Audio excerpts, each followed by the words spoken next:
Donc, salut Olivier, est-ce que tu Salut peux te Laurent. présenter à la communauté? Je vais le faire rapidement. Donc, je m'appelle Olivier Mi. J'accompagne aujourd'hui donc, des individus, des équipes, des organisations à développer ce que j'appelle donc l'intelligence de l'action, c'est-à-dire cette capacité à prendre de meilleures décisions pour avoir un impact, euh, bien évidemment plus important, avec un minimum d'effort. Et c'est pour ça que je trouve que le Kanban fait vraiment partie de cette intention et cette démarche. Voilà, Ok, tout simplement, on va dire. super. Donc, tu es, que Kanban ou tu as d'autres outils? Tu en as plein d'autres, je suis sûr, dans ta besace de coach agile. Alors, je suis très Kanban quand même. C'est marrant parce que c'est en re-regardant dans le passé, c'est-à-dire que là, j'ai un blog aujourd'hui que j'ai ouvert, je crois, en 2015, dans ces eaux-là. Et en fait, je regardais par exemple les ateliers que j'avais décrits sur mon blog et je crois qu'il n'y a que des ateliers de Kanban. Et c'est D'accord. vraiment la remarque que je me suis fait il n'y a pas longtemps, quand j'ai partagé ça en fait en session donc de formation, je me suis rendu compte qu'il y avait très Kanban. Pourquoi? Parce qu'il s'avère que moi, j'ai quand même un profil de coach qui a toujours eu cette sensibilité au niveau des gens. Donc, moi, je me suis formé très vite au coaching professionnel. Et donc, il y a beaucoup des outils que j'ai utilisés qui étaient très orientés, en fait, coaching professionnel et qui, pour moi, étaient très pas à pas. Et du coup, là, c'est marrant parce que j'avais partagé ça à quelqu'un que tu connais, qui s'appelle Christophe Kiromène.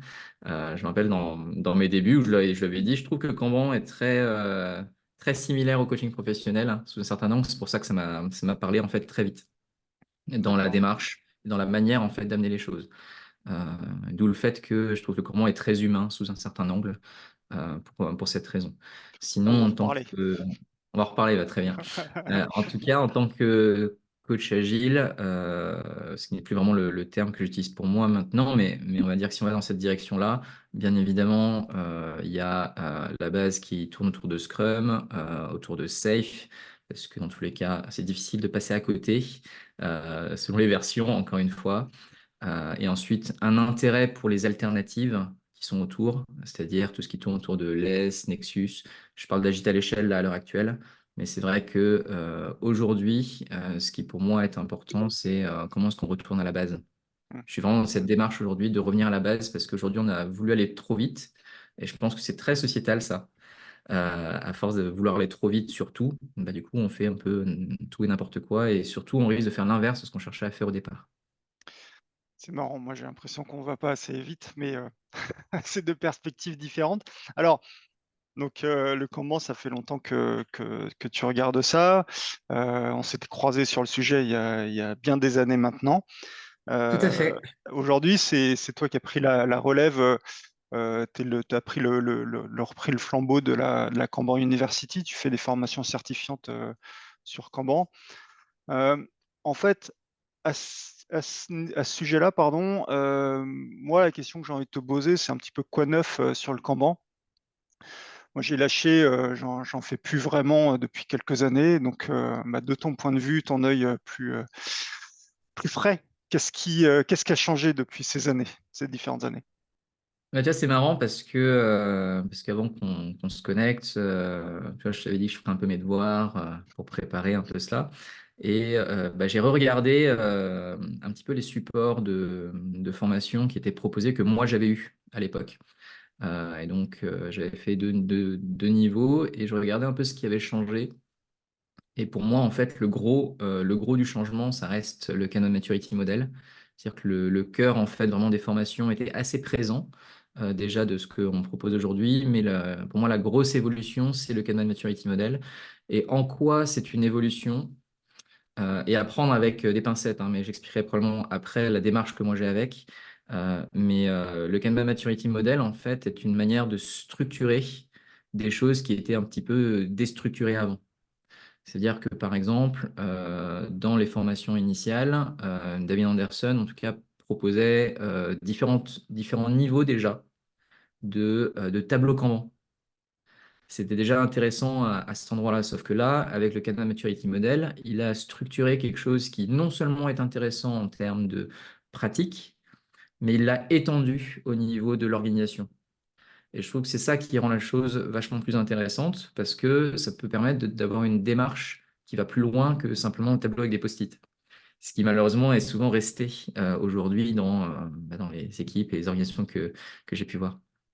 Ouais, alors j'ai envie de rebondir sur plusieurs choses à la fois. Alors c'est vrai que ça structure des choses qu'on avait, des patterns, des best practices, mais aussi des anti-patterns quelque part, en tout cas des choses qu'on voyait comme des anti-patterns. Je pense au premier niveau, donc Kanban Maturity Model, hein, c'est comme le CMMI ou comme d'autres modèles de maturité, il y a différents niveaux. Là, ça va de 0 à 6, hein, si je ne dis pas de bêtises. Ouais, c'est ça, ouais. Euh, et le niveau 0, bon, bah, c'est le niveau 0, il se passe pas grand-chose. Et puis niveau 1, je crois qu'on a des tableaux, ou niveau 2, je ne sais plus, avec des lignes par personne. Donc des tableaux Kanban avec des lignes par personne, c'était typiquement un anti-pattern à l'époque. Sauf que Tout à là, fait. le truc intéressant, c'est de dire, OK, c'est pas un anti-pattern, c'est un pattern à ce niveau de maturité. Et comme tous les modèles de maturité, enfin, si tu vas me dire ce que tu en penses, moi, ce que je trouve intéressant dans ces modèles, c'est de dire, bon, bah, ça évite de dire, regardez, nous, on dit qu'on fait du Kanban, mais en fait, en vrai, on n'en fait pas, c'est n'importe quoi, etc. Non, on en fait, on est à ce niveau-là. Par contre, c'est n'importe quoi si on s'arrête là. Voilà la suite, et ça nous donne la cible pour aller plus loin. Ouais, justement, je trouve que c'est là que le point est intéressant là, dans la manière dont tu l'évoques, parce que dans la communauté agile de manière générale, il y a souvent ce côté très jugeant Ouais, de on fait ça bien, on fait pas bien. D'ailleurs, Scrum est très comme ça. Alors, c'est pas Scrum qui veut ça, mais je l'entends beaucoup, le côté culpabilisant, tu vois. Bah, on a mal fait ça, on a mal fait ça, hein. J'ai rencontré une équipe il y a pas longtemps ouais. de dire, hein, avec qui donc j'ai fait une petite rétro et on discutait, et on dit voilà, on est intéressé par le Kanban, etc. Et en fait, je leur ai posé simplement les questions, mais en vrai, c'est quoi les problèmes que vous avez? D'accord? On peut aller vers du Kanban, moi je suis fan de Kanban, donc on peut y aller, quoi. Mais c'est quoi le problème que vous avez? Et ils m'ont dit bah là, on est dans une période où on est plus dans du run et on peut pas trop prévoir, et donc on n'arrive pas à trouver des objectifs de sprint. Et c'est juste ça Ouais. qui a déclenché la volonté, parce qu'en fait, ils se sentaient mal de mal faire du Scrum.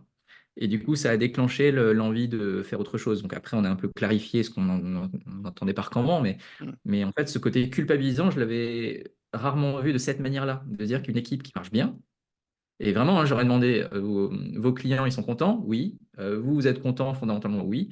Et c'est parce qu'il y a cette règle-là qu'on voulait faire correctement. Et du coup, en fait, vu qu'on n'y arrive pas, ben, en fait, on s'en mêle. Et ça, je trouvais quand même dommage. Ouais. Dommage, mais c'est intéressant, tu vois, de se dire qu'il y a des équipes qui vivent ça des fois. Bon, je trouve ça triste en même temps.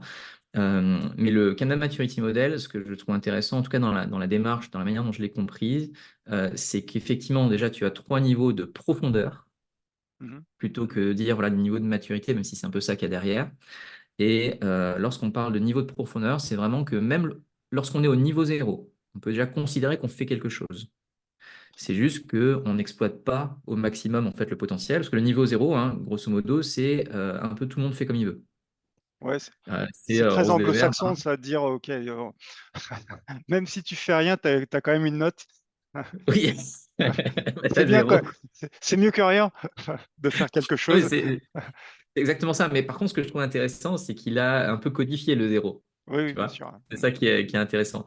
Et après, effectivement, tu as des niveaux de profondeur qui font que tu peux progresser pas à pas. Le deuxième aspect que je trouve très fort dedans, encore une fois, hein, le contenu est ce qu'il est, mais en termes de démarche, c'est, tu vois, quand tu décrivais l'anti-pattern, hein, qu'on y a avant avec, par exemple, chaque personne par ligne, etc. Si je ne me trompe pas, encore une fois, la pratique, elle est considérée plutôt comme une pratique de transition. Et c'est ça que je trouve très fort dans le Kanban Maturity Model, c'est qu'il y a des niveaux et enfin des pratiques liées en fait à un niveau qu'on appelle le niveau de consolidation. On a bien Mm. consolidé un niveau. Et tu as aussi des pratiques qui sont proposées pour les pratiques de transition. C'est-à-dire qu'il y a bien une dimension de changement qui est prise en compte et que je trouve vachement intéressante parce qu'on sent vraiment le petit pas à pas. Ouais, c'est très intéressant. Et, pardon, Vas-y, vas-y, non, vas-y. je te coupe.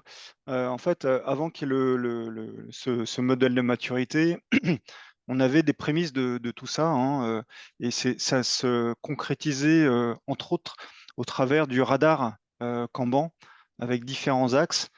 et les axes étaient codifiés. Donc typiquement sur la nature du système Kanban, on avait le premier qui était un proto-Kanban, et cetera, après un Kanban personnel, ce genre de choses. C'était codifié au travers de cet outil, le radar, que moi j'utilisais pour faire des rétrospectives. Mais il n'y avait pas cette idée de transition, effectivement, et même dans le CMMI, on n'a pas enfin de mémoire, hein, moi ça fait très longtemps que je l'ai passé, on n'avait pas ces pratiques de transition. Donc c'est intéressant pour aider les équipes à aller vers du mieux. Mais ce que je trouve fou dans tout ça, hein, c'est-à-dire que moi, le Canva Maturity Model, j'en ai entendu parler, je me suis dit, bon, c'est vrai d'être un truc quand même où il y a plein de choses peut-être intéressantes à prendre. Donc, j'y suis allé un peu de manière, tu vois, curieuse, je dirais, voilà. Et après, je l'ai testé avec une équipe, mais plus au sens, je vais voir en fait la cohérence du modèle.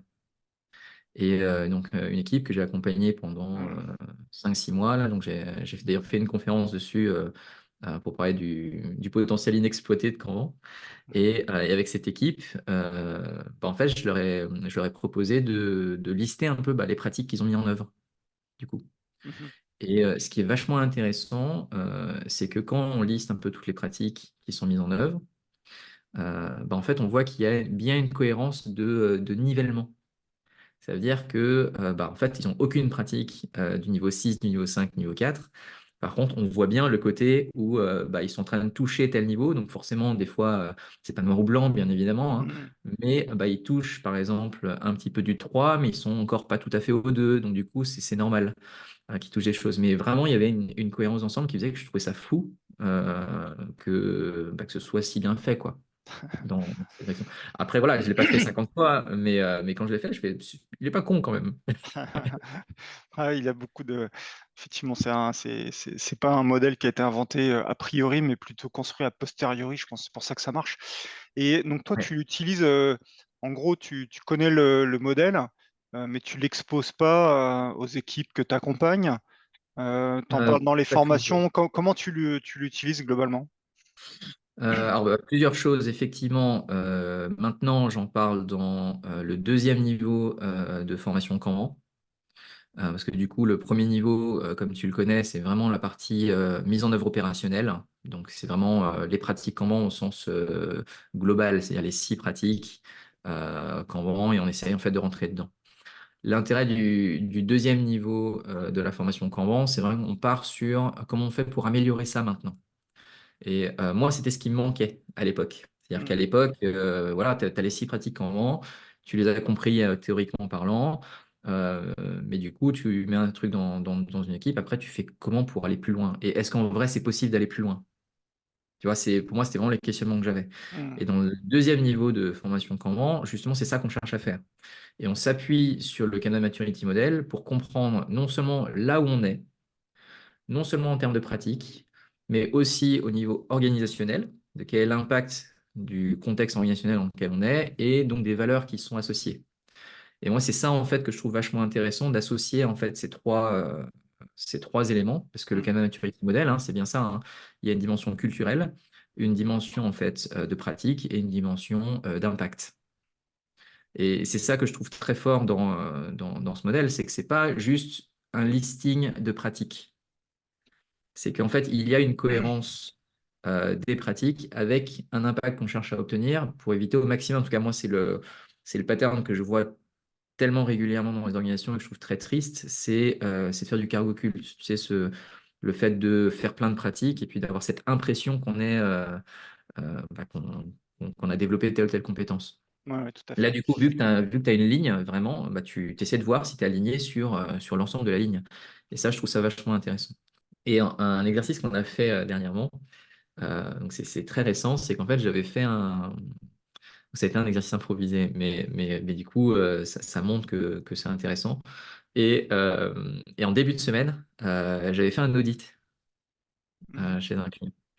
Et en fait, donc je parlais un peu du Canal Maturity Model pour que les gens puissent un peu se repérer voilà, sur les différents niveaux. Donc, on traite surtout des niveaux 0 à 4, mais grosso modo, vu que euh, statistiquement parlant, les trois quarts des équipes en fait oscillent entre le niveau 1 et 2 de Ouais, il ce faudra que qu'on à quoi revienne ils sur sont. ce sujet, ouais. Voilà, on en discutera, Mais en tout cas, voilà, au final, ça suffit largement de discuter entre 0 et 4. Et ce que je leur ai présenté en fait les inputs que moi j'avais eus de mon audit. C'est-à-dire donc les interviews, voilà ce que les gens m'ont dit, voilà en fait ce que moi je leur ai posé comme question, voilà les extraits aussi de Agenda Shift. Je ne sais pas si tu en avais entendu parler de ça, parce que j'ai pas mal suivi ça aussi. C'est pas Klaus Leopold. Klaus Leopold, c'est Flight Level, c'est ça. Ouais, Agenda c'est Shift, plutôt c'est Mike comment? Burrows, hein. Ouais, Mike Burrows, c'est ça, ouais. Moi, en fait, j'ai beaucoup suivi Mike Burrows Mm. quand il a commencé à shifter un peu de la Cavani University. Et du coup, voilà, il a toutes ces démarches. Et donc, en fait, moi, ce que j'ai fait, c'est ça, c'est que j'ai vraiment.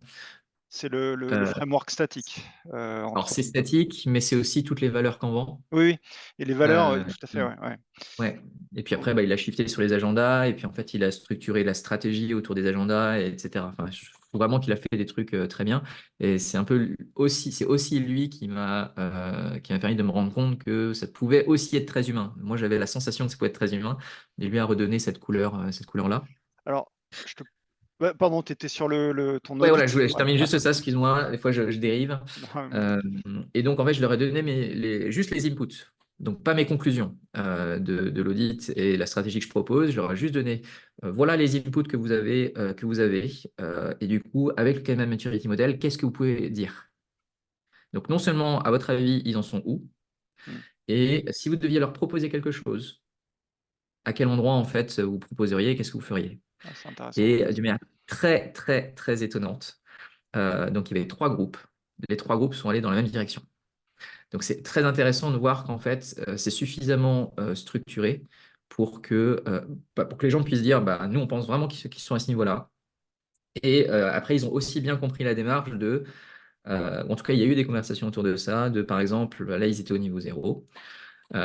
Donc, c'était pas trop compliqué à voir. Et après, c'était, bah, tiens, nous, on pense que ça pourrait vraiment être intéressant pour eux d'aller au niveau 2. Par contre, ça n'a pas de sens d'aller au niveau 2 sans passer par le niveau 1. Et ça, c'est vraiment quelque chose qui a émergé des conversations. Mm. Ça montre bien qu'il y a une logique derrière et on est bien respectueux du rythme d'apprentissage des organisations. Et je trouve que ça, c'est cool. Et moi, j'ai adoré les conclusions et les conversations des gens autour de ça. Ouais. Ça me fait penser qu'effectivement, c'est un modèle de maturité qui, comme la plupart, mais pas tous, se construit strata par strate. C'est-à-dire que tu passes pas une strate si tu n'as pas consolidé le niveau du dessous, mais c'est pas vrai pour tous les modèles. Euh, Mm. Ton audit, si je comprends bien, tu l'as fait avec la perspective de ce modèle de maturité, c'est-à-dire que tu as construit tes questions, tes interviews avec les axes qui te permettent après de situer, ou c'est vraiment d'une autre manière que tu le construis? Non, c'est vraiment d'une autre manière. Là, c'est pour ça que je disais que l'exercice a été vraiment improvisé sur le moment, parce que je me suis dit, parce que dans la formation, parfois, ce qui est proposé dans les supports est un peu théorique ou un peu vieux. Et ce qui est marrant, c'est que non seulement on est content, on a trouvé le même niveau de maturité, c'est bien, mais ce qui est intéressant, c'est quelle est la stratégie qui est proposée pour Ah ouais, accompagner. Et en fait, ils sont bien partis dans la même direction. C'est ça que je trouve cool. c'est assez satisfaisant pour guider, effectivement. Mais toute la question que je me pose, c'est pourquoi, vu que ce modèle existe, justement, pourquoi on s'en sert pas pour construire des audits ou des self-assessment pour savoir où on en est, etc., vu que c'est très, très pratique comme modèle. C'est dommage de ne pas passer le cap et finalement d'avoir un modèle un peu sur étagère qu'on n'utilise pas forcément, quoi. Ouais, je pense qu'effectivement, c'est quelque chose qui serait important d'utiliser, mais je pense que c'est le même sujet avec Kanban de base. Oui, d'accord. Non, mais tu vois ce que je veux dire, c'est-à-dire Ouais, que aujourd'hui, enfin, c'est dur de le comparer mais c'est juste quand on voit le poster, je trouve que c'est aussi effrayant. Quand tu vois Safe, par exemple, d'un côté, bah, tu vois le Kahneman Maturity Model de l'autre, bah, tu dis, bah, on pourrait très bien s'intéresser aux deux et puis mélanger les deux, sachant qu'en plus, maintenant, ils mettent beaucoup plus de flow dans Safe parce qu'ils se rendent compte que c'est intéressant. Bah, on pourrait très bien combiner les deux et commencer à structurer les choses.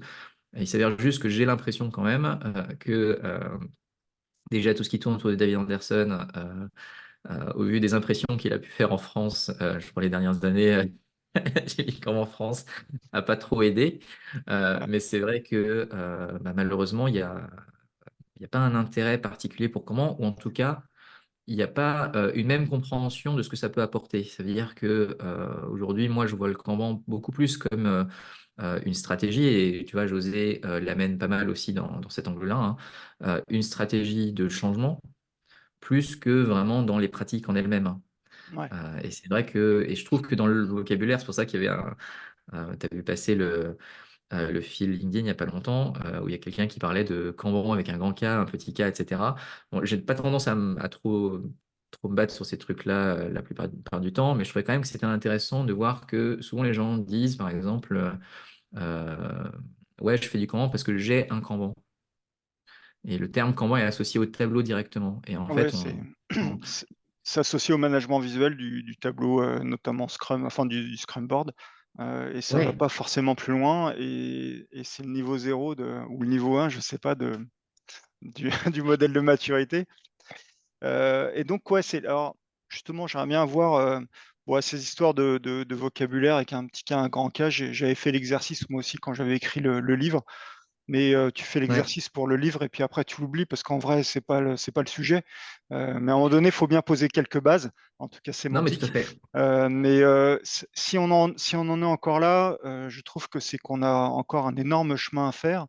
Et c'est quelque chose que je constate. Alors, moi, je réagis plus au fil LinkedIn parce que c'est plus mon centre d'intérêt aujourd'hui, mais je trouve que les discussions qui émergent aujourd'hui autour du Kanban, sont pas beaucoup plus évoluées que celles d'il y a 10 ans, enfin un peu plus. À l'époque, le Kanban, c'était peut-être mal vu. Là, c'est bien vu, mais on n'est pas très loin. On va pas très loin. Donc, qu'est-ce que toi, c'est quoi ton regard, toi, sur la maturité en France? Bah, alors, c'est dur pour moi de dire comment c'était avant, vu que enfin, moi, j'y étais pas trop avant. Est-ce que c'est bien vu quand c'est marrant parce que alors pour moi, je trouve qu'effectivement, c'est pas mal vu. Tu vois, j'ai pas ce côté où les gens me disent ah, bouh, ou etc. Tu vois, j'ai pas ce côté-là. Par contre, à chaque fois qu'on commence à avoir une vraie conversation avec quelqu'un sur Kanban, Hmm. euh, j'ai l'impression qu'en termes de démarche, alors de démarche de changement, il s'avère que moi, c'est comme ça que je parle quand je parle du Kanban. Souvent, ça fit parce que bah, les gens se rendent bien compte que faire du Big Bang, et des fois, ils se rendent pas compte que quand on fait du Scrum, on fait une sorte de Big Bang dans l'organisation. Mhm. Bah, ça fit tout de suite. Lorsqu'on commence à parler des métriques, parce que du coup, c'est un peu ça qui a le vent en poupe. C'est marrant parce que ça existe depuis quand même particulièrement longtemps. Mais aujourd'hui, bah, les gens se disent, bah, tiens, ça pourrait être intéressant parce qu'après avoir expérimenté les story points pendant plein d'années, bah, en fait, on se dit qu'il y a peut-être autre chose. C'est ma vision des choses. Mais aujourd'hui, en fait, quand tu parles de Kanban, et c'est pour ça que j'avais fait une conférence à ce sujet avec donc, un autre collègue qui s'appelle François Boulon, on parle de potentiel inexploité, et c'est que souvent, on a l'impression que les gens ils s'arrêtent beaucoup trop tôt. Hmm. Ça veut dire que, ok, je comprends les six pratiques, je comprends les principes Kanban, mais du coup, j'en fais quoi? Soit j'arrive pas à commencer, soit j'ai commencé à faire mon premier tableau où j'ai piqué celui du voisin, et puis c'est bon, en fait, c'est fini. Hmm. Et je trouve que le Canal Maturity Model, il amène aussi ça. C'est de montrer en fait que tu passes de 6 pratiques à plus de 160.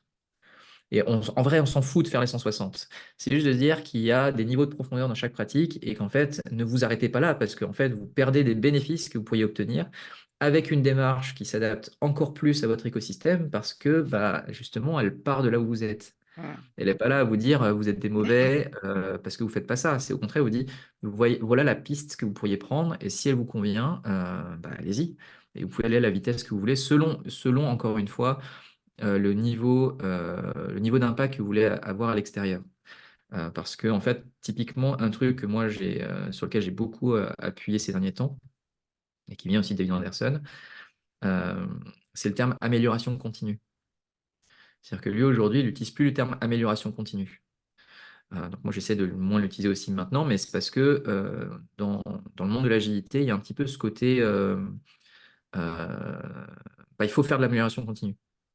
Tu vois, c'est cette dimension de bah, c'est bien, donc il faut que tout le monde fasse, si t'en fais pas, c'est pas bien.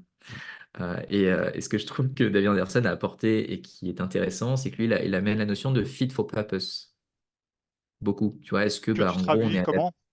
Tu... euh, Là, tu me coinces un peu parce que c'est très chiant. Euh, Oui. donc, moi, je dis adapter en fait à nos objectifs. ou à une certaine finalité. Ce genre de truc, comment est-ce que tu es fit, tu vois, vraiment par rapport à ce que tu cherches à atteindre.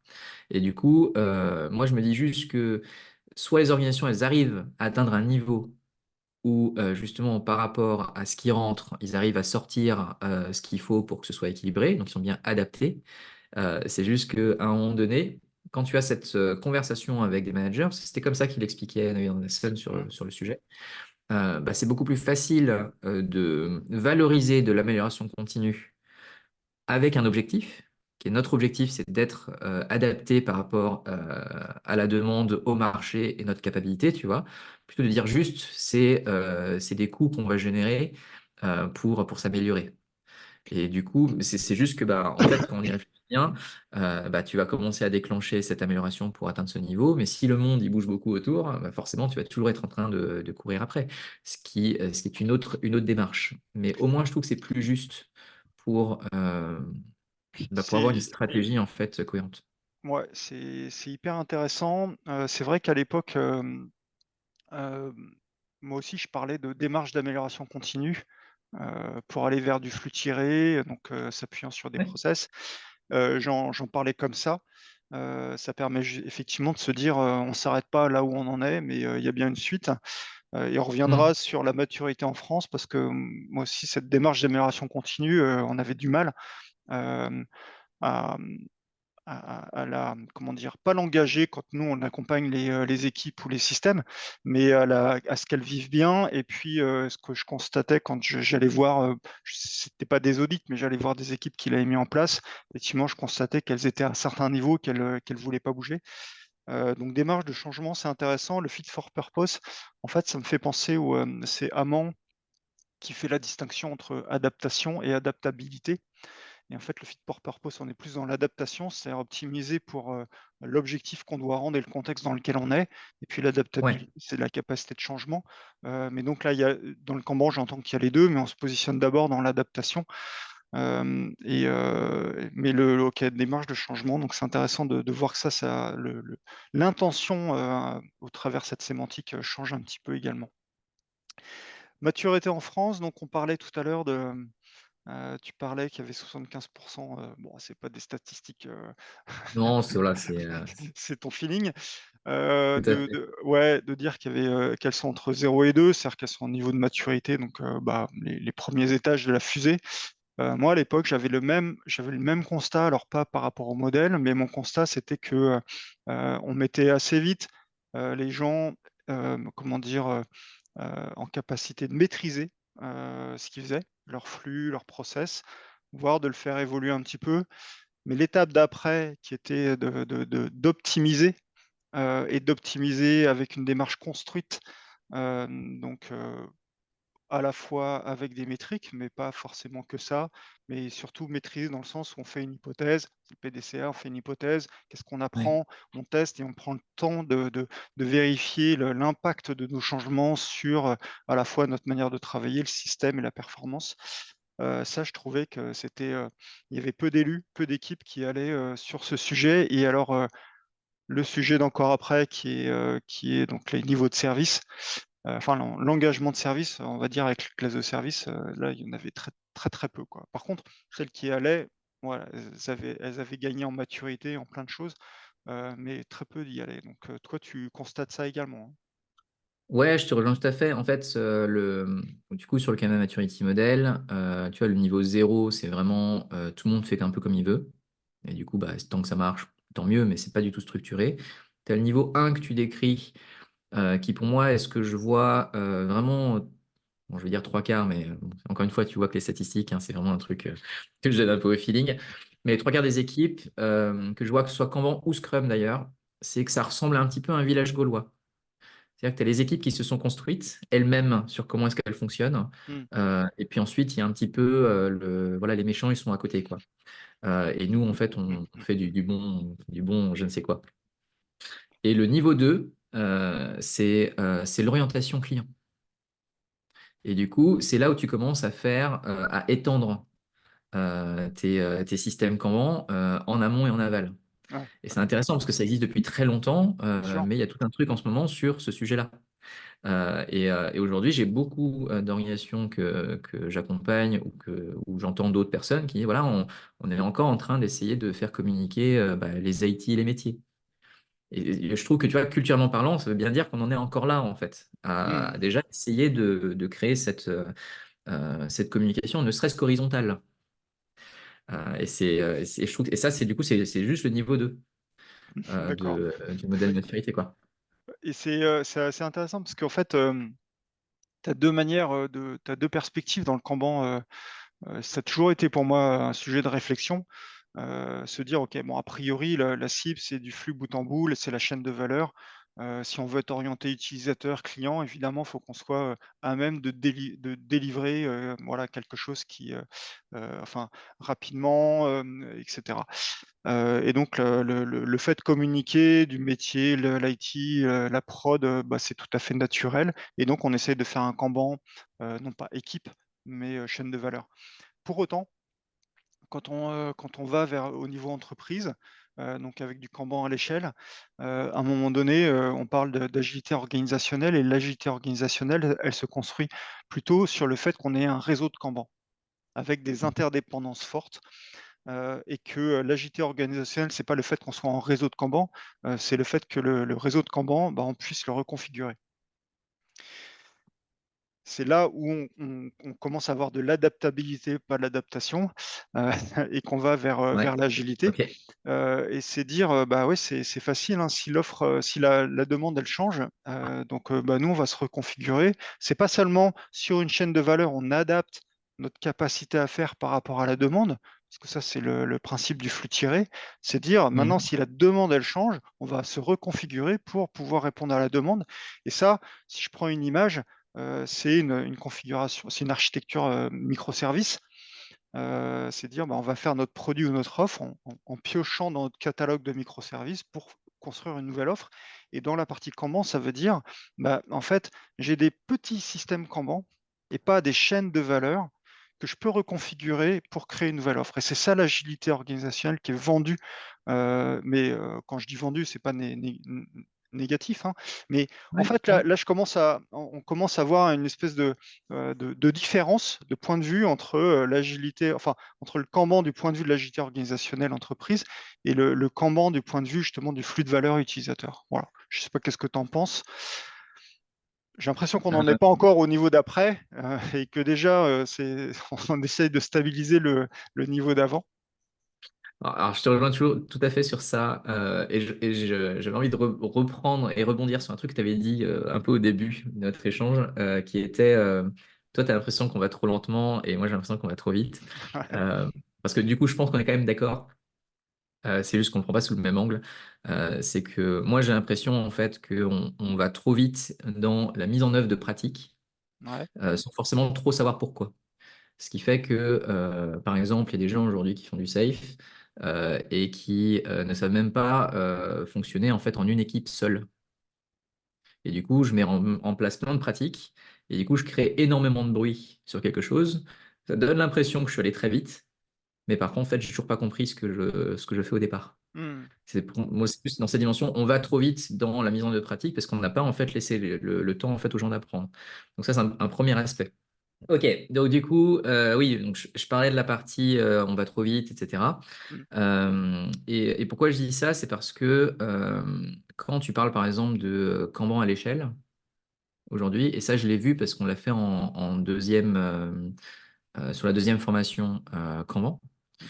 euh, c'est intéressant comme quoi ça a ouvert énormément de perspectives. C'est-à-dire qu'il y a plein de gens qui se sont dit, ah, en fait, on peut faire du Kanban à l'échelle aussi. Et en fait, c'est bête parce que quand on dit faire du Kanban à l'échelle, c'est-à-dire faire plus de Kanban.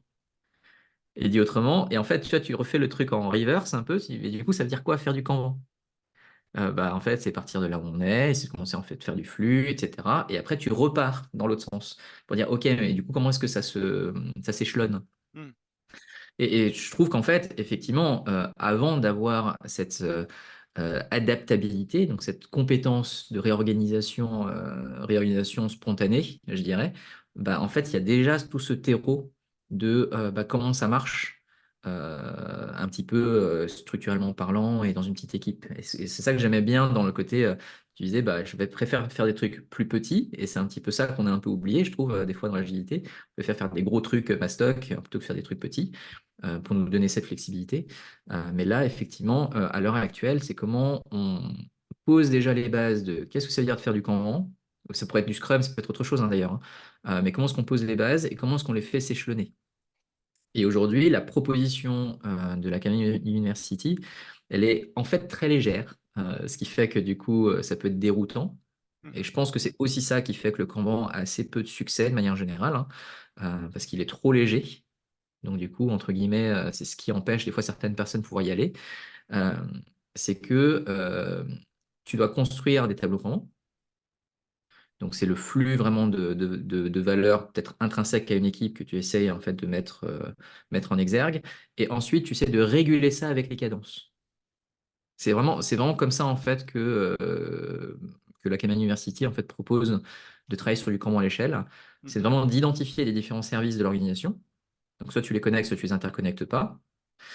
Et en fait, tu régules ça avec les cadences. Mhm. Et quand on fait l'exercice en formation, on se rend bien compte qu'il y a des patterns dans la tête que l'on a et qui font que les réseaux de Kanban qu'on construit sont pas toujours très cohérents.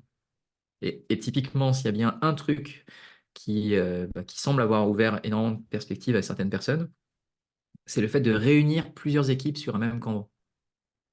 Parce que quand je leur ai demandé de faire voilà, vous avez une organisation, maintenant go, si vous deviez faire un réseau de Kanban.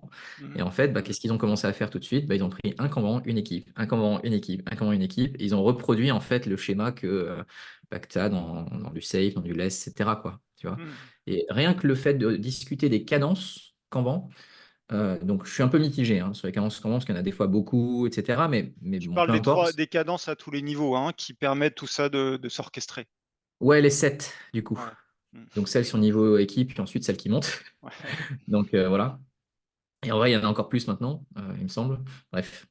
Mais au-delà de ça, ce qui est intéressant, c'est que dans la structure des cadences, il est bien proposé, et je trouve que du coup, ça donne un cadre supplémentaire, de mettre plus qu'une seule équipe à cet événement-là. Et en fait, tu te rends compte que quand tu commences à construire des tableaux Kanban qui réunissent plusieurs équipes qui font partie du même service, enfin qui contribuent au même service, Mhm. ça change totalement la mécanique. Parce que du coup, l'adaptabilité de ce service devient plus une réalité possible, hein, parce que tu n'as plus cette dépendance dans le réseau, si tu veux. Mhm. Tout le monde est réuni. Et là, tu peux prendre des décisions ensemble. Et ça, je trouve que c'est intéressant. Mais par contre, il faut quand même partir de la base. Ouais, c'est intéressant de revenir aux fondamentaux toujours et puis de remonter.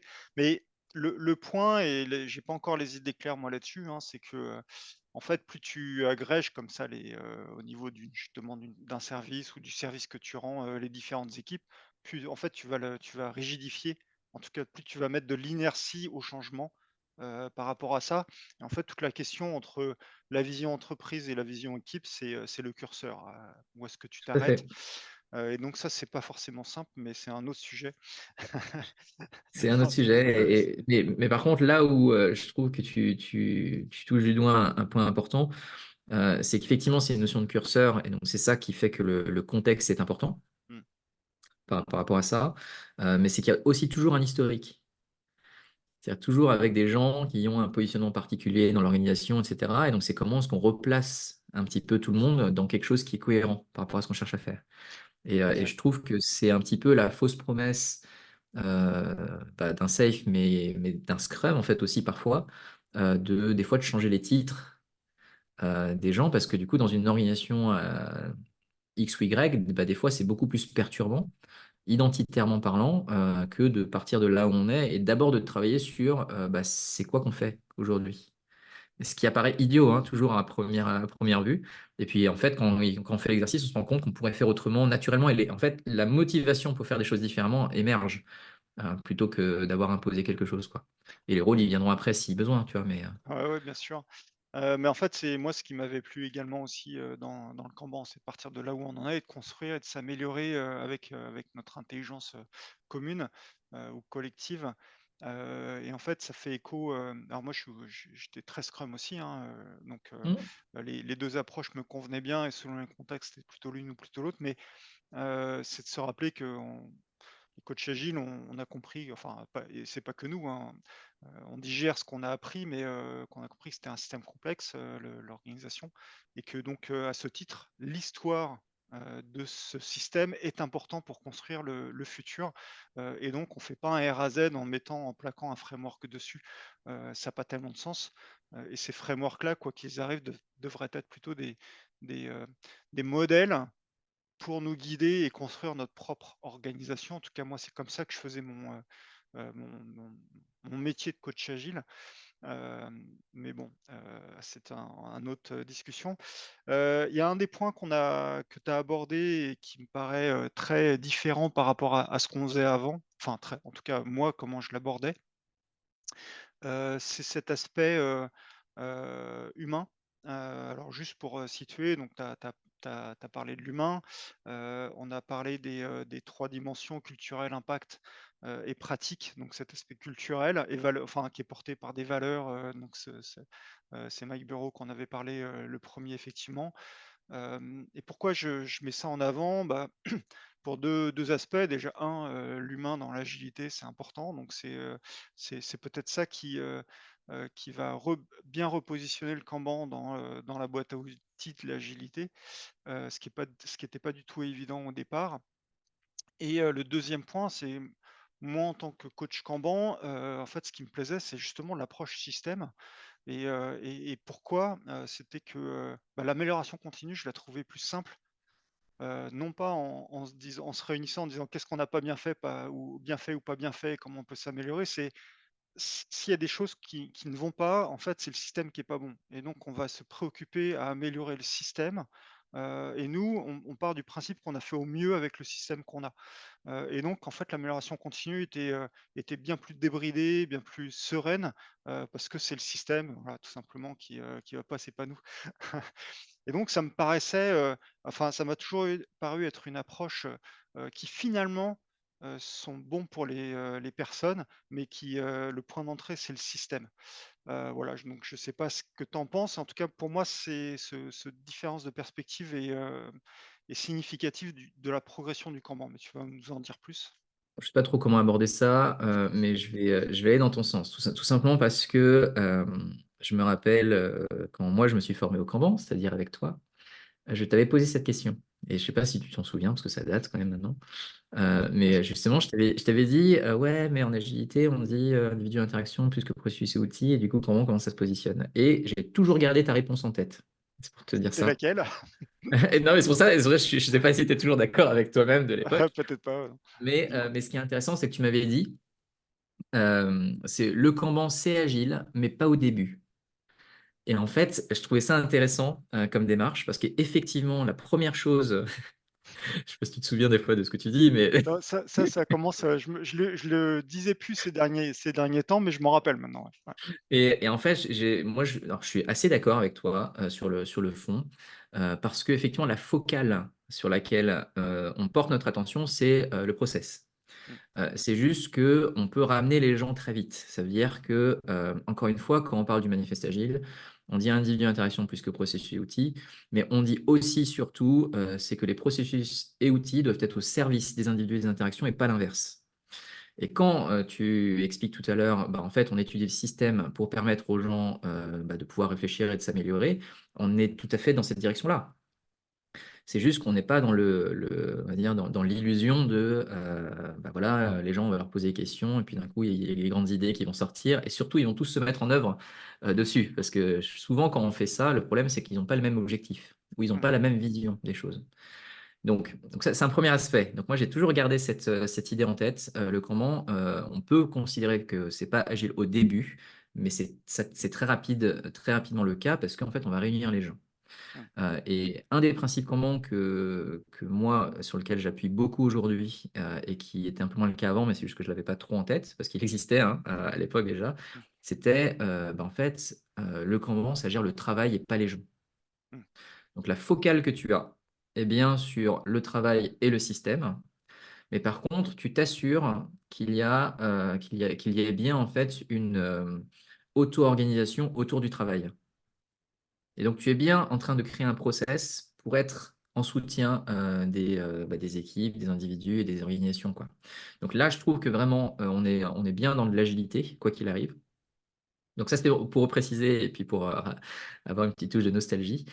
Mais c'est vrai que moi, j'ai toujours eu ça depuis qu'on on se connaît qu'on avait pu interagir. Donc la dimension humaine, pour moi, a toujours été existante. Quoi Mm. qu'il arrive, c'est juste que, encore une fois, c'est dans la manière dont c'est amené, où parfois on peut voir le comment comme très théorique, parce que le processus tel qu'il est mis est plus basé sur c'est quoi le processus parfait. On a eu cet échange-là sur la VSM ou etc., tu vois. Et j'ai l'impression que quand on fait ça, l'exercice un peu de, OK, c'est quoi votre processus? Tu vois? Bah, là, on se focalise sur le processus en lui-même et pas sur comment les gens travaillent. Et c'est pour ça que quand tu étais intervenu dans la dernière formation Kanban, Mm. moi, j'étais très en ligne avec toi parce que la démarche que moi j'ai quand j'implémente comment, c'est plutôt vous, vous en êtes où? Le travail, il est où aujourd'hui? Et c'est quoi les étapes qui vous permettent de passer d'une étape à l'autre? C'est-à-dire que là, tu l'orientes bien sur vous en tant que personne, comment vous gérez votre travail.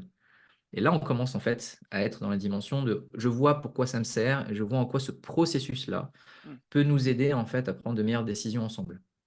Donc là, je trouve que c'est très génératif. Donc la partie humaine, en fait, elle arrive là. La dimension qui pour moi est importante et qui a été amenée par Mike Burrows, donc j'en parlais un petit peu au début, c'est qu'il a structuré des agendas et des valeurs. Le fait d'amener des valeurs, c'est que ça donne une direction, ça donne une intention. Alors qu'avant, il y avait un peu ce côté, OK, maintenant je fais mon processus, j'ai des grands principes, c'est très bien.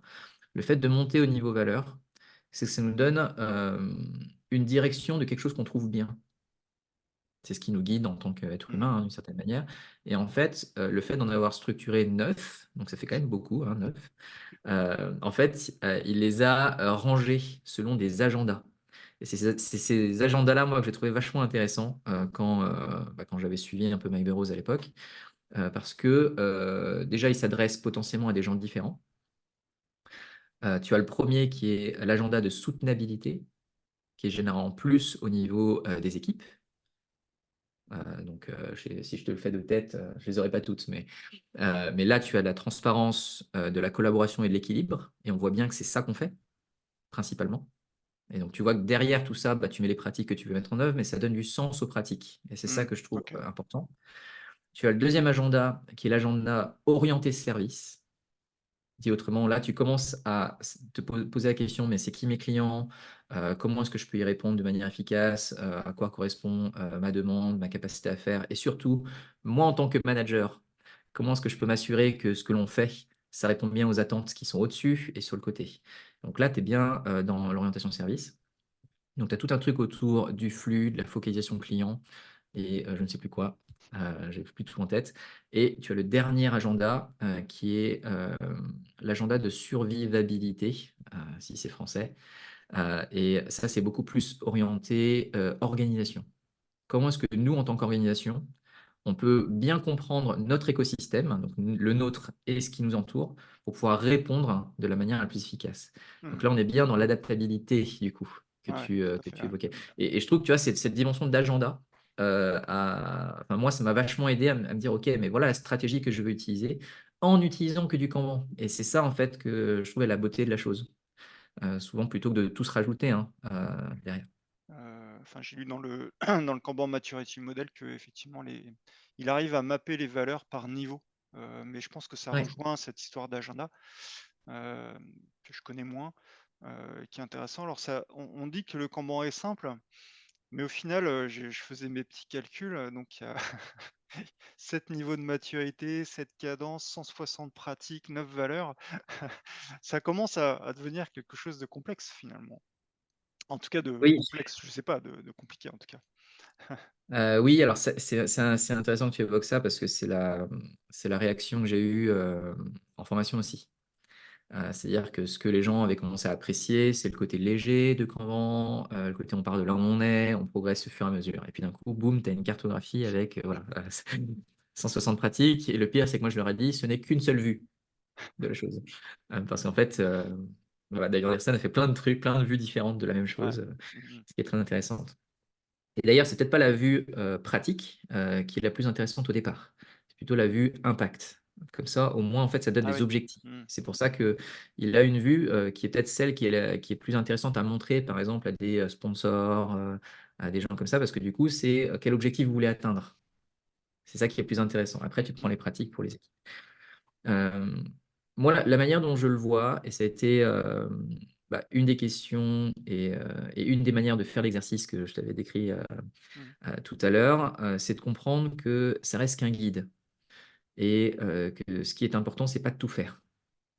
Parce qu'une des questions qui m'a été posée, c'était est-ce que pour appartenir à un niveau, il faut avoir fait absolument toutes les pratiques qui sont sur le niveau, etc. Euh, Moi, en vrai, je m'en fous, hein. Personnellement. Tant que ça marche pour vous, moi, c'est ma réponse par Ouais, non, rapport non, à mais vous. entre guillemets, ce qui est intéressant, c'est qu'en fait, quand on relâche un peu Ouais. le côté d'expertise. Et c'est là que tu vois, quand tu disais, on sait qu'on est dans un système complexe, etc., bah, je trouve qu'on a tendance à l'oublier.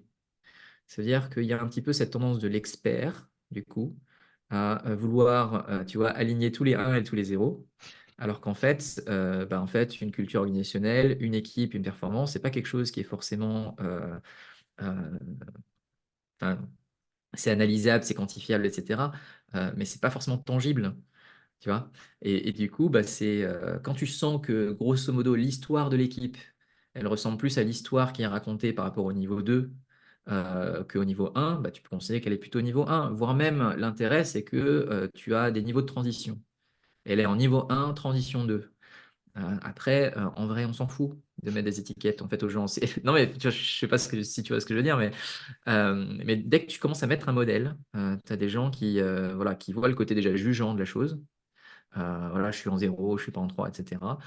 Mais pour moi, vraiment, ce qui est important, c'est de comprendre c'est quoi l'histoire d'ensemble, donc à la fois culturelle, des pratiques et des résultats qu'on obtient. Et ça nous permet de voir, voilà ce qui pourrait être intéressant Mhm. derrière.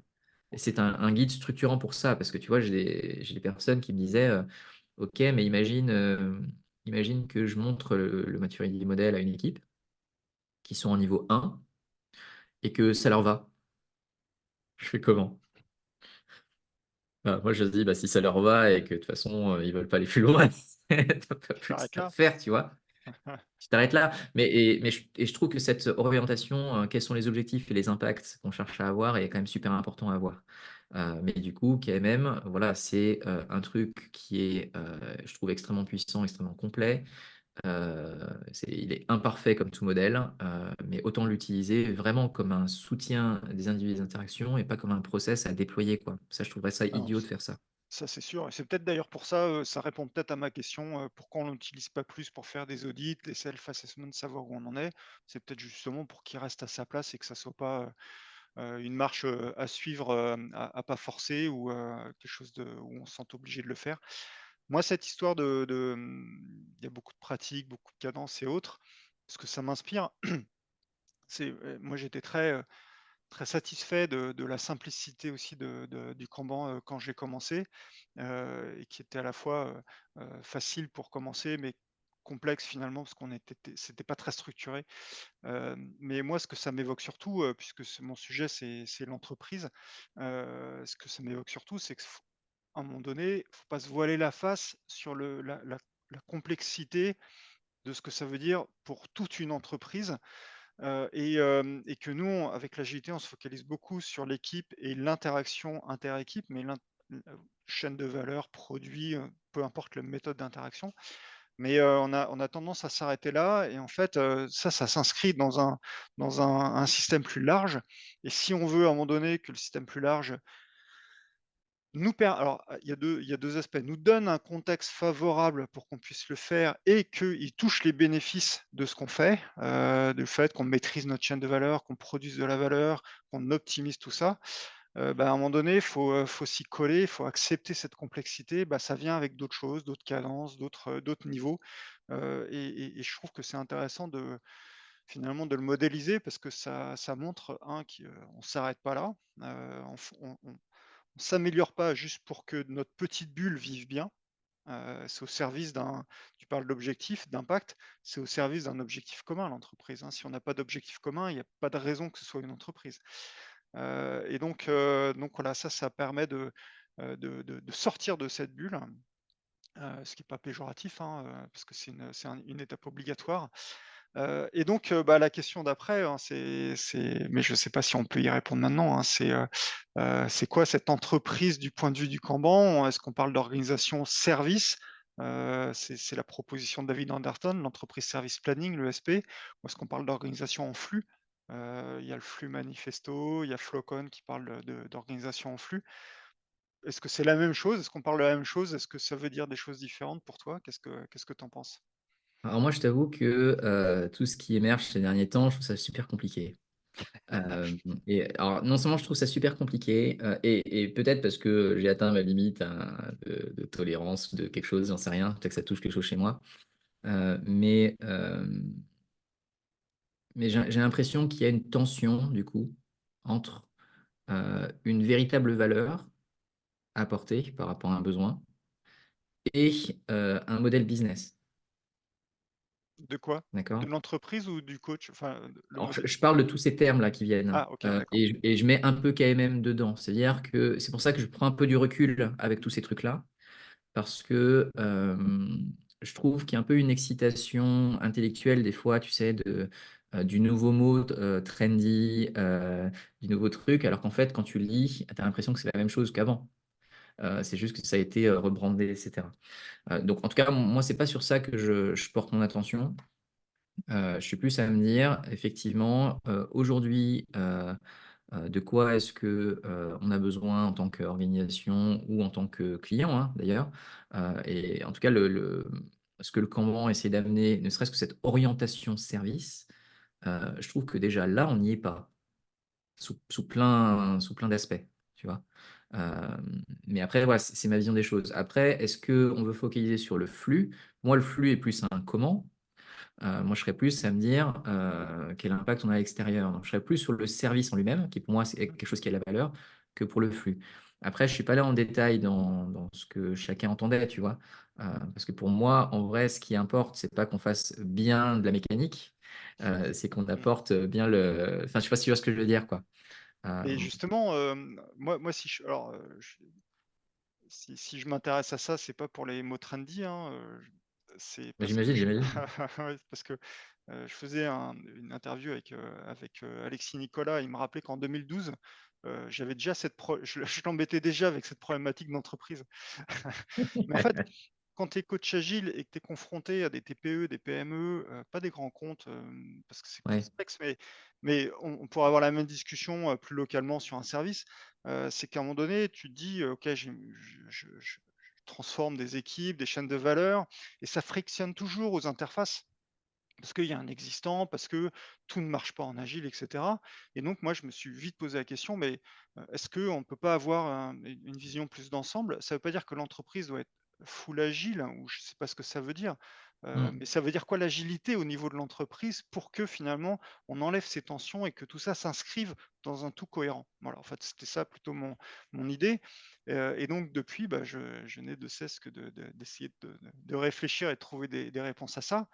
Et en fait, Anderson, en tout cas avec l'ESP, propose une solution.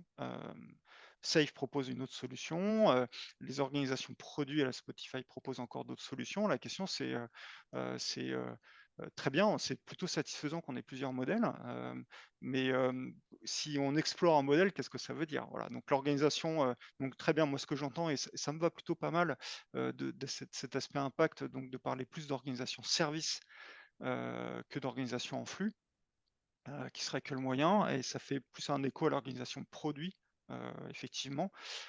Pour autant, c'est un vrai sujet, et à un moment donné, on ne peut pas rester que au niveau des équipes, parce qu'en fait, pour moi, le message, et tu vas me dire ce que tu en penses du coup, le message que ça envoie à un moment donné, c'est bon, l'équipe est au centre de tout, hein, et c'est pas que l'agilité qui dit ça, mais Mhm. le message qu'on envoie, c'est il suffit que, juste, ça se passe bien entre les équipes pour que globalement ça tombe en marche.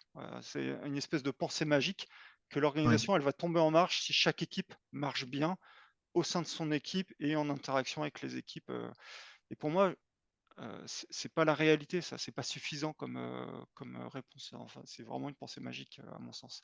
Donc, la question, c'est quel cadre plus global on met, et si on comprend ce cadre, ce modèle, ça permet de se dire, ok, bah, il y a des contextes où ça marche, des contextes où ça marche pas. On commence à être un peu plus fin dans la réflexion. Voilà, qu'est-ce que tu vois par rapport à ça, toi? Bah, en fait, la vision que j'en ai, qui est une vision un peu fractale du coup. C'est pour ça que je pourrais l'appliquer à une organisation autant que je l'appliquerais à une équipe.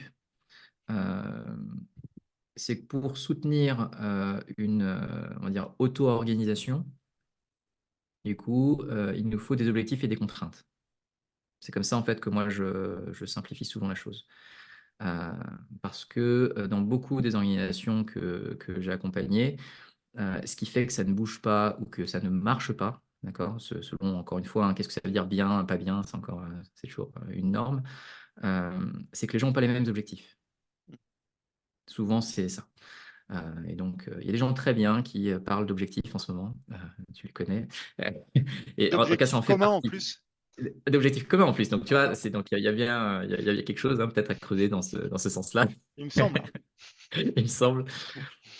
Mais au-delà de ça, hein, au-delà de la blague, c'est un vrai sujet. C'est-à-dire que pour moi, il y a des objectifs communs, bien sûr, qui cascadent de partout, mais ensuite, il y a aussi des objectifs individuels. Alors, cascade, je vais. Non, voilà, Non, non, mais tu connais mieux que moi. il y a des objectifs à différents niveaux, Voilà, ouais, ok. tu connais mieux que moi l'idée, mais en tout cas, ce qui pour moi est souvent un frein, c'est que des fois, les gens en oublient de pourquoi ils sont payés dans les organisations. Et des fois, ils freinent à des endroits où bah, c'est très individuel, souvent basé sur une anxiété qu'ils ont. Donc là, c'est la partie coach pro qui parle, hein, parce que c'est plus ma sensibilité. Mais c'est pour ça, quand je parle d'objectifs et de contraintes, c'est ça souvent sur lesquels, enfin, les éléments sur lesquels on n'est pas très clair dans les Hmm. organisations. Et on n'arrive pas à avoir ces conversations-là. Et je trouve que c'est ça qui est peut-être un peu manquant. Alors, est-ce que c'est Kanban ou pas Kanban, j'en sais rien. C'est plus qu'au sens transformation. Tu vois, là, dans une des dernières keynotes que j'ai données, je m'étais appuyé sur un bouquin qui s'appelle Agile Conversations, qui nous donne 5 thèmes de conversation que je trouve intéressants à avoir. Et je pense que c'est quelque chose qui vraiment est intéressant à avoir de manière fractale aussi dans l'entreprise. Tu en as une qui est autour du sens. Et donc, tu peux prendre le sens sous ces 3 dimensions, non seulement sous l'angle de la direction, mais aussi sous l'angle de la sensation et sous l'angle de la signification. Hmm. D'accord? Donc, c'est pour moi ces 3 aspects qui sont importants. Tu as l'angle sur les engagements. Qu'est-ce que moi je mets en œuvre pour mon équipe, pour mon entreprise, et du coup sur quoi moi je m'engage, hein, et qu'est-ce que je dois à mes pairs, qu'est-ce que je dois à mon entreprise, etc. Tu as une conversation autour des peurs, des anxiétés. Comment est-ce que, tu vois, le changement qu'on est en train de mettre en œuvre, est-ce que, par exemple, cette agilité organisationnelle qu'on veut mettre en œuvre, bah, qu'est-ce que ça va avoir comme impact sur moi? Ça se trouve, est-ce que j'ai les compétences pour le faire ou pas? Et cette conversation qui peut naturellement amener à quoi? La conversation sur la confiance. Bah, du coup, on y va. Et si on y va, ça veut dire qu'on est en capacité de ne pas réussir tout de suite. Et donc, on va bien dans cette dimension d'acceptation de la complexité, de l'inconnu et de l'erreur.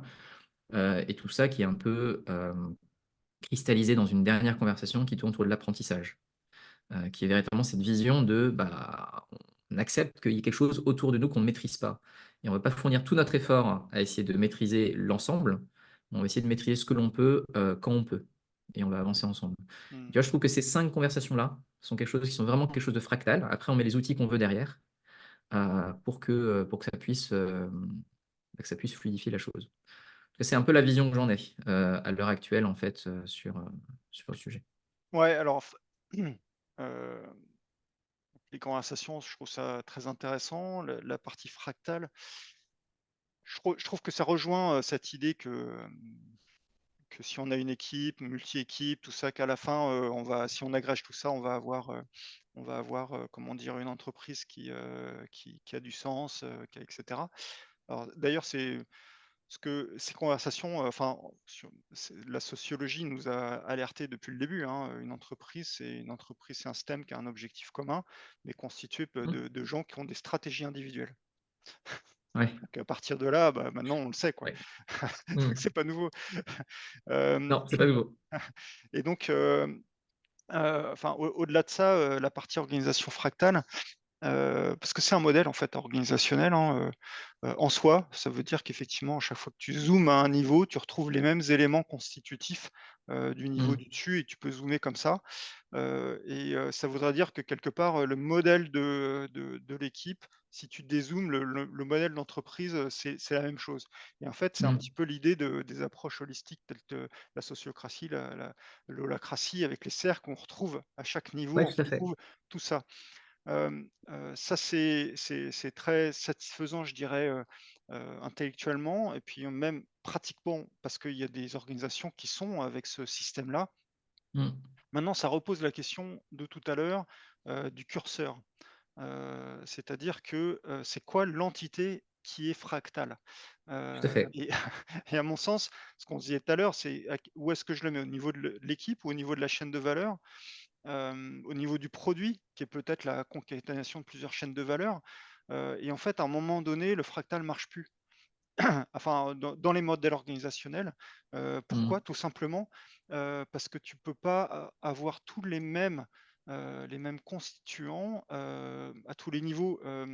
Tu peux pas avoir au niveau d'une équipe qui est la partie d'une chaîne de valeur, qui est la partie d'un produit, un outil stratégique, par exemple. Je ne peux pas définir ma stratégie d'équipe si je suis au sein d'un produit qui a sa stratégie produit, parce qu'à un moment donné, il faut juste que je m'aligne et que je sois dans l'exécution de la stratégie et pas dans la définition d'une stratégie locale. Et Oui, je donc, comprends, ouais. Mmh. si tu prends juste ça, et il y en a d'autres, hein, des sujets, mais ça, c'est le plus facile à comprendre. En fait, tu peux dire, bah, à un moment donné, le fractal, ça marche jusqu'à un certain niveau, et après, c'est autre chose. Et donc, Mmh. ça pose vite la question, bah, c'est quoi l'entité finalement que tu, manipules? Et l'agilité est au niveau de l'équipe. Et l'équipe, une entreprise, on peut le voir comme un réseau d'équipes, mais pas fractal dans le sens où, chaque équipe n'a pas, alors a sa mission, mais elle n'est pas indépendante. Elle est en interdépendance du reste parce que sinon, bah, pourquoi c'est pas une spin-off? Pourquoi elle a pas sa propre vie ailleurs? Et puis elle a pas sa propre stratégie et cetera. Il y a d'autres choses. Donc je pense que c'est l'approche fractale dans le Kanban, moi je le comprends très bien, mais jusqu'à un certain niveau et je pense qu'il faut qu'on Mmh. clarifie, des points. Mais c'est un sujet un peu complexe. Ouais, c'est pour ça, mais je trouve que la réflexion est intéressante. C'est-à-dire que moi, j'ai cette tendance à voir et à simplifier des fois un peu les choses en acceptant que je puisse avoir tort à l'instant T. Mais c'est vrai que le fait de discuter conversation fait que tout va dépendre du scope que l'on met en fait sur la thématique. Mmh. Typiquement sur le sens, comme on dit, bah, en fait, tu peux très bien définir un sens qui est plutôt contraint. Du coup, c'est pour ça que je parle d'objectifs et de contraintes, du coup, qui définissent un scope. Et après, mais du coup, c'est flou. Quand c'est conversationnel, c'est flou. La question qui se pose, c'est quel aspect procédural on peut mettre autour pour structurer Ouais, ouais, je comprends, ouais. dans une organisation. Et effectivement, là, je pense que c'est plus complexe à mettre en œuvre. Mais du coup, si déjà en 2012, tu te posais la question et qu'aujourd'hui, 2024, on y est encore, c'est que c'est le sujet qui est peut-être aussi comme ça, hein. C'est peut-être le cœur du sujet hein, qui évolue, hein. Ouais, ouais, après j'ai plus de réponses qu'à l'époque, mais Bah, ouais, heureusement en tout cas. sinon ça serait dommage, hein. Bon, enfin, il me reste Effectivement, encore quelques belles années c'est ça. pour trouver les solutions. S'il y en a d'ailleurs, c'est un sujet Ah oui, exact. c'est un puits sans fond, c'est évidemment ce sujet. OK, bon, on a passé pas mal de sujets, le modèle de maturité, l'approche, plus humaine, qu'individu, la maturité en France, un petit peu les réflexions autour de l'organisation. Est-ce que tu as un dernier sujet qu'on n'a pas abordé pour clôturer? Parce que là, on parle de Kanban pour le Kanban, mais je trouve que ça n'a de valeur que parce que c'est dans un écosystème particulier. Et aujourd'hui, en fait, on va dire que c'est Scrum qui prédomine. C'est safe qui prédomine sous un certain angle. Et je trouve que la place du Kanban aujourd'hui, enfin, le Kanban n'arrive pas trop à trouver sa place dans tout ça. C'est-à-dire que tout le monde en parle. Personne, je caricature encore une fois, n'en fait vraiment au sens de ce qu'on voudrait faire. Mm. Euh, et je trouve que ça, c'est vraiment quelque chose qui est dommage, parce qu'à chaque fois qu'on commence à rentrer dans le sujet, euh, on sent que ça parle. Et je trouve que l'exercice, en tout cas, des gens qui promeuvent de Kanban, comme bon, un José qu'on a rencontré il n'y a pas longtemps, et moi, ce que j'essaie de faire, et toi, ce que tu as essayé de faire, c'est peut-être d'apporter un peu de cadre à quelque chose qui était trop peu cadré. Et je ne sais pas trop, toi, déjà à l'époque, comment c'était, parce que moi, bah, KMM, du coup, m'a pas mal aidé dans cette direction-là. J'ai toujours été en recherche de quelque chose qui m'aiderait à avoir une sorte de démarche répétable, même si elle reste fluide et statique, était déjà en fait dans les decks Mm. de l'époque. Ouais. Mais ça paraît toujours nouveau aujourd'hui. Et donc, c'est des choses qui ont. Je crois que moi, quand on s'était croisés, c'était quoi? C'était devait être 2015, 14, dans ces eaux-là, quoi. Mm. Donc, c'est déjà il y a 10 ans, et ça existait déjà il y a 10 ans, et en fait, c'est assez peu connu, en fait, aujourd'hui, d'avoir une démarche structurée Kanban, quoi. Donc moi, c'est voilà, c'est un peu le questionnement que j'ai. Et je sais pas trop toi à l'époque, et puis même la vision que tu en as aujourd'hui. C'est quand tu vois le comment dans l'écosystème en fait actuel et qui continue en fait par la suite, hein, parce que Mm. il y a plein de choses qui se créent au niveau en termes d'organisation. Mais c'est vrai que le Kanban aujourd'hui, c'est vu comme ça existe. On n'en voit pas l'utilité, malgré le fait qu'on essaie de le montrer sous multiples facettes. Mm. Mm. Mais du coup, toi, à l'époque, comment c'était et quelle est la vision que tu en as aujourd'hui? Est-ce que ça a évolué ou pas du tout, ou c'est pareil?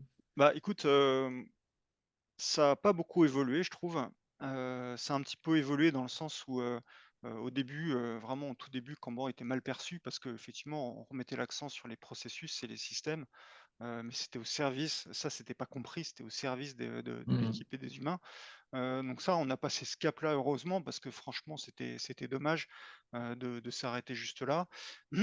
Mais après en termes de maturité, et de diffusion, en fait, j'ai trouvé que Kanban a stagné pendant des années, et j'étais agréablement surpris, par exemple, même si je suis pas pro safe du tout, j'ai réussi à éviter les balles jusque-là de safe.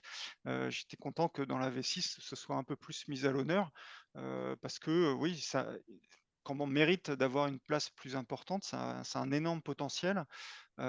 Et moi, au début, je me posais pas tellement cette question parce que c'était de manière très pragmatique, c'était un outil que j'ai dû utiliser parce que dans mes premières missions, de coach agile, Scrum et cetera, ça marchait juste pas. C'était des missions spécifiques. J'en ai parlé dans Rupture douce, de migration outillée, de vieux code legacy et cetera. Donc juste, ça avait juste aucun sens. Et donc c'était, bah, fallait bien trouver quelque chose qui marche. Et en fait, à force, donc j'ai fait quand même pas mal de missions où Scrum ne pouvait pas marcher, malgré moi parce que, je mettais ça en avant. Bah, en fait, je me suis rendu compte que c'était un outil qui était enfin et une approche, c'est pas qu'un outil effectivement, une approche Mhm. d'amélioration continue qui est très robuste, et qui était très complémentaire. Alors, à la fois qui pouvait marcher seul et marcher très bien avec bah, d'autres approches.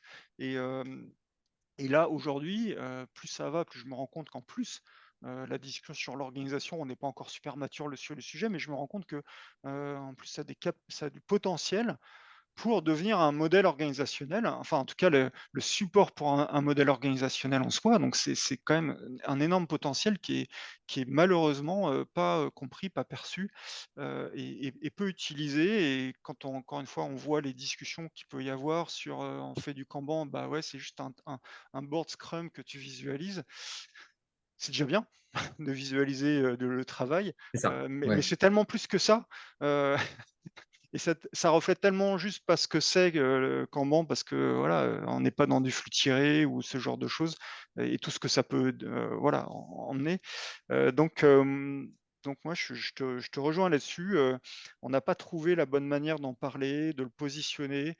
Il faut peut-être le voir comme Enfin, moi, à la fin, j'avais fini par me dire: «C'est un outil de ma boîte à outils». Et puis je le mets pas en avant, spécifiquement. Par contre, je le dégaine, s'il y a besoin, compte tenu du contexte. Et c'est peut-être juste une boîte à outils parmi tant d'autres et comme le fait Safe, peut-être qu'ils ont trouvé la bonne manière de finalement de le développer, comme les OKR et cetera. Mais à un moment donné, Heu, le mettre dans une boîte à outils, ça suffit pas pour évangéliser, pour que ça se diffuse, que ça se déploie, qu'on le comprend mieux, collectivement. Puis il faut en parler de manière spécifique, avant de le mettre, de manière, plus, générique, en fait. Je sais pas si c'est très clair, mais Bah, c'est vrai que en termes de diffusion, moi, ce que je trouve difficile à l'heure actuelle, c'est qu'il y a toujours ce débat avec, tu vois, est-ce que je fais du Scrum ou du Kanban? Tu sais, il y a toujours ce truc ou les qui 2. oppose les deux, alors qu'en fait, tu vois, c'est comparer des choses qui sont pas pareilles.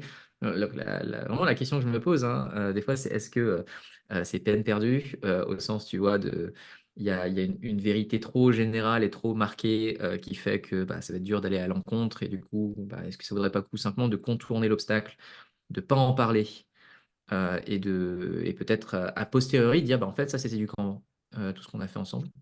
Ouais, c'est C'était possible. une potentielle démarche. Et moi aujourd'hui je parle pas forcément que de faire du Kanban quoi. Quand j'accompagne des gens, je dis juste on va faire ça, ça et ça. Et ensuite, on verra ce que ça donne. Parce que des fois, le terme en lui-même, bah, comme agile, comme plein de trucs, hein, est déjà galvaudé dès le départ. Donc si je me mets des freins tout seul en mettant le nom, c'est dommage. Mais je trouve qu'en termes en termes de démarche d'accompagnement, j'ai pas vu plus intéressant aujourd'hui dans la partie respectueuse du contexte, compréhension du contexte. Par contre, ça nécessite, je trouve, et je serais curieux de savoir, d'avoir ton avis sur ça, mais ça nécessite une grande patience aussi du côté de l'accompagnant. Ah oui. Aujourd'hui, je travaille beaucoup sur enfin, tu vois, le rôle de l'accompagnant dans les transformations, du coup, Mmh. au-delà de l'outil et de l'impact que ça a. Mais je trouve que, tu vois, à la différence d'un Scrum et d'un Safe, où, entre guillemets, tu as l'impression d'avoir toutes les réponses déjà et que tu les poses, Mmh. Kanban te nécessite un pas de recul pour voir comment ça marche et faire tourner, tu vois. Oui et alors à partir du moment où on dit, c'est un outil d'amélioration continue, alors maintenant un outil d'accompagnement du changement, on se place dans le temps long direct et Mm. effectivement, on se projette pas avec un modèle clé en main, pour la cible, c'est pas un framework, effectivement que tu vas plaquer, et donc on se met dans le temps long et c'est vrai que pour l'accompagnement, faut être patient, encore plus si on est vraiment dans cette démarche de s'améliorer de manière structurée, parce que moi, un de mes points de vue, c'était, de dire, «Bah, j'ai mon système, je vais faire un changement significatif». Alors je peux faire des petites expérimentations régulièrement, mais je fais un changement significatif et je vois l'impact de ce changement sur la performance, quel que soit ce que ça veut dire performance. Encore une fois, là, il faut définir ce que ça veut dire Mm. performance. Mais, et donc, pour voir l'impact de enfin, l'impact de ce changement sur la performance, en fait, il faut plusieurs cycles, il faut plusieurs cycle time. Un pour purger les éléments qui étaient avec l'ancien système, et puis avoir deux, trois cycles au moins. Et si un cycle, c'est 3 mois, et ben, ça veut dire attendre 9 mois pour finalement voir l'impact. Oui. Et donc, on a des cycles d'amélioration de 9 mois, pour faire simple. Donc, c'est lent. Mm. Et donc, bah, un des premiers points qu'on faisait, c'était essayer de réduire ce cycle time, évidemment pour livrer plus vite, mais aussi pour accélérer cette démarche d'amélioration continue. Mais oui, il faut être très patient. Enfin, en tout cas, il fallait être très patient. Ça, c'est le premier point. Après, sur le deuxième, je suis un peu perplexe sur le fait de l'amener sans en parler. Je le comprends tout à fait. Et c'est le même sujet avec les OKR aujourd'hui.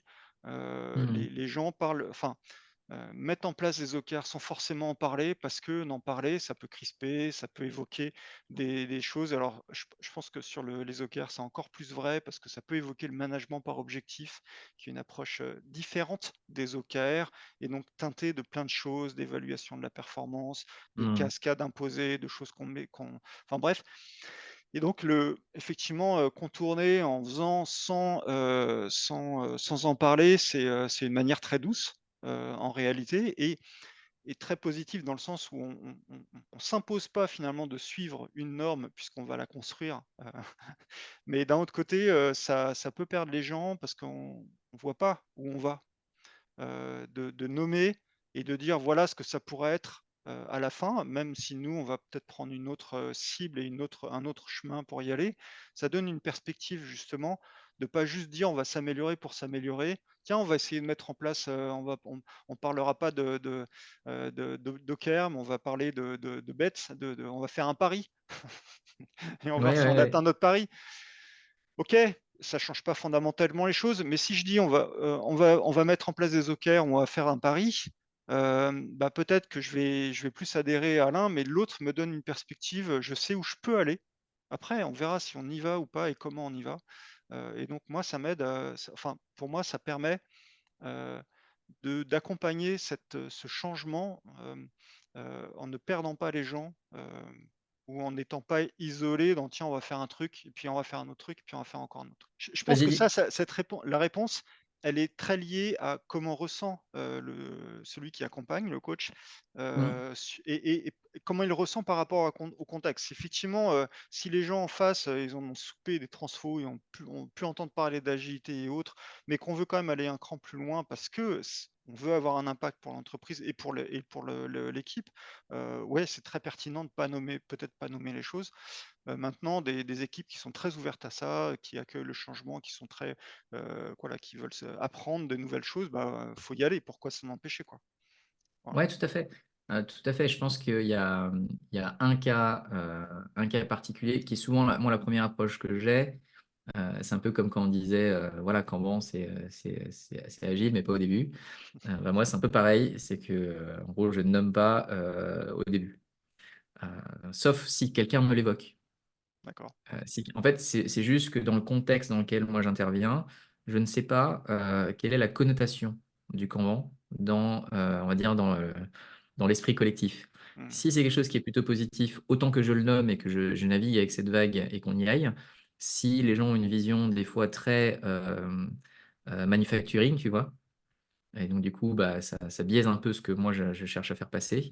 Bah, on va d'abord commencer à faire quelques étapes et après, si besoin, effectivement, on va nommer parce que c'est là où je te rejoins, c'est que c'est très structurant.